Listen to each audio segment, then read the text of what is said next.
Hi everyone, very excited to start 2020 with amazing new collection that I will be calling it the Urban Collection. This first sculpture was painted by Castro Art.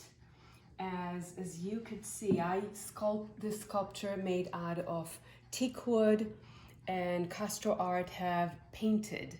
And what we try kind of to work here is with the colors. As you see, the soul is rising from the bottom with blue and black, and the white symbolize balance needed in life. The color dance in high energy, symbolizing unity, love, diversity. And the word actually serenity, peace, humility, and love are embedded in this space. So here is the base that I created for the sculpture. This is just the beginning of the completion of the sculpture.